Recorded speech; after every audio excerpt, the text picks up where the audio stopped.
తెలుగుదేశం అంటే కేవలం తెలుగుదేశం పార్టీ ప్రజలని మటుకు దయచేసి మీరు అనుకోకుండా అది మీకు తెలియజేసుకుంటా ఉన్నాను.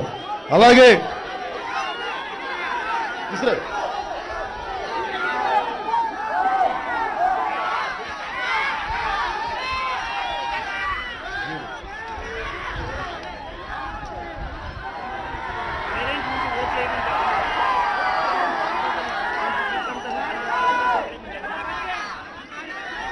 మనది సరికొత్త పార్టీ.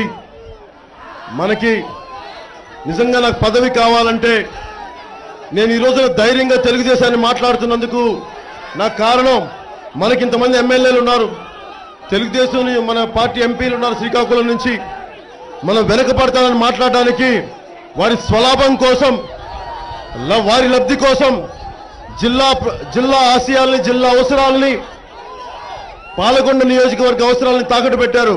నేను ఎందుకు రాగలుగుతాను మీ ముందుకంటే నేను వాళ్ళకి సహాయం చేశాను, కానీ నాకు సంబంధించి ఒక్క రూపాయి కానీ ఒక చిన్న అపాయింట్మెంట్ కానీ చిన్న పోస్ట్ కానీ నేను తీసుకోలేదు. ఎందుకంటే నాకు కావాల్సింది ప్రజల బాగోగులు కావాలి, కానీ నాకు వ్యక్తిగత అవసరాలు అవసరం లేదు. ఇంత సదుద్దేశంతో వస్తున్నాం కాబట్టి ఇక్కడున్న అన్నదమ్ములందరికీ మీరు కేవలం నినాదాలు సరిపోదు, మీరు ఓటులు నమోదు చేయించుకోండి. ఒక సరికొత్త ప్రభుత్వం రాబోతుంది 2019కి జనసేన పార్టీ నుంచి. అలాగే మీరే కాకుండా మీరందరూ ఓటు నమోదు చేయించుకోండి. మీ తల్లిదండ్రుల చేత జనసేన పార్టీకి నిలబడేలా ఓట్లు వేయించండి. మీరు ఇన్ని ప్రభుత్వాలు చూశారు. 1983లో ఒక చిన్న రిజర్వాయర్ చేయడానికి ఈ రోజుకి ఇవ్వలేదు.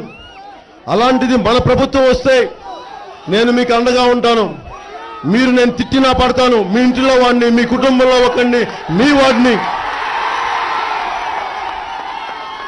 ఈ రోజు తెలుగుదేశం పార్టీ మనకిచ్చిన బహుమతి వారి ప్రభుత్వాన్ని నిలబెట్టినందుకు కరెంట్ ఆపి నా మీద దాడి చేయించడం 15 మంది ముష్కరులతోటి చాలా బాధ కలిగించింది.